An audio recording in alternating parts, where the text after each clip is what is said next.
Well, hello, everybody, and welcome to week 7. This is Robin Howe, obviously, and I'm sorry I didn't get a video to you last week. I figured after the recording with the meeting with Dr. Dorr, you'd probably seen enough of my face for the week, so I figured I'd spare you.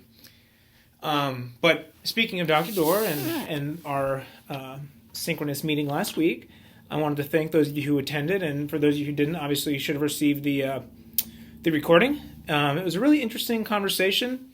We talked about technology. One of the things I appreciate most about Michael is, for lack of a better term, he is what I would consider a purist. And so, as I've mentioned before in this class, my goal is not to try to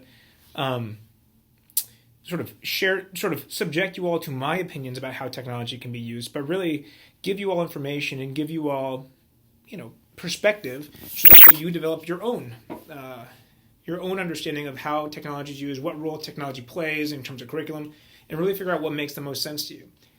One of the things that we did talk about during that meeting, interestingly enough, was imagination.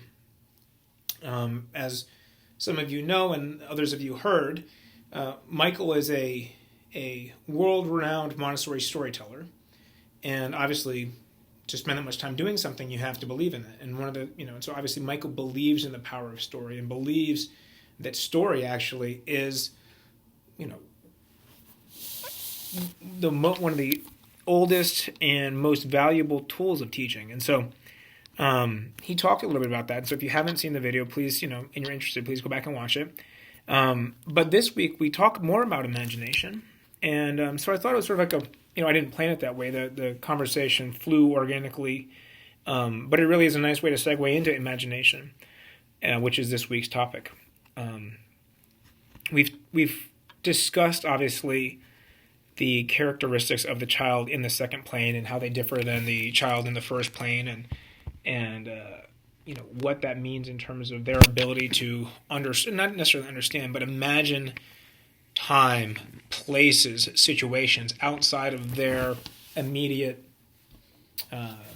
life. And so, they're really in a different place where they can do that. And, which is why we start telling the great lessons at first grade rather than third grade. It's because they have the imagination to be able to understand bigger concepts like time and a time before their grandparents, even before even humans, before even life. So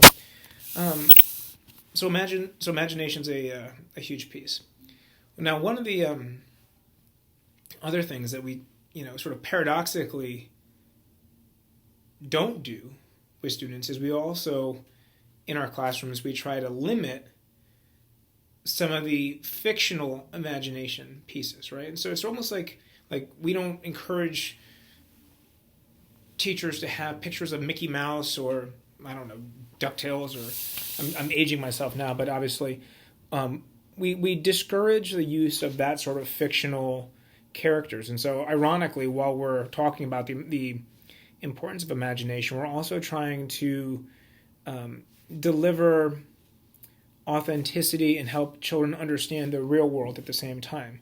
And so when we talk about imagination, of course, we want to encourage students to think creatively and to imagine fictional worlds and that sort of thing, which are developmentally appropriate, but also really trying to help them understand the reality of the world they live in. And I think there is a place for both, and I think there is a way to do both. And I would even suggest that helping students understand the reality of their world also helps them develop a deeper sort of, or a more colorful, imaginative world. I don't know. So, so I hope you all enjoy this week's readings on the importance of imagination.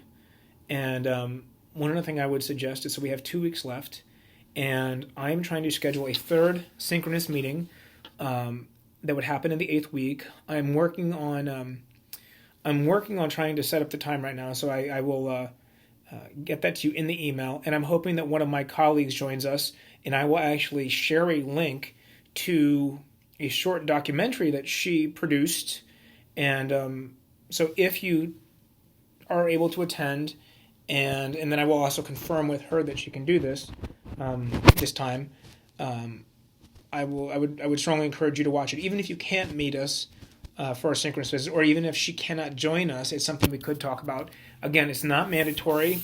There is a small fee to watch this, but again, I think it's something really important. It's only $3, should be manageable, but it is a short documentary on technology in Montessori. Really, it is a well, we can talk about it when we meet, but it's something I found very interesting and very important. And again, even though it sort of suggests one point of view, I found myself finding it incredibly relevant and important and 100% true. So, anyway, I will let you form your own opinions. And more than anything, I wish you all a good week, and I hope you all are doing well. And I've gotten back all of the week 4 submissions. I will start working on week 6, where of course you had the option of the traditional essay or the optional. So I'll work on getting those back. But please make sure to keep up with your forum posts. If you are falling behind on the assignments, again, don't worry too much, but please just get them in as soon as possible, so that way it doesn't affect your ability to complete the course. So I look forward to seeing you all next week. And I hope you have a great week, and I hope you're doing well. Take care.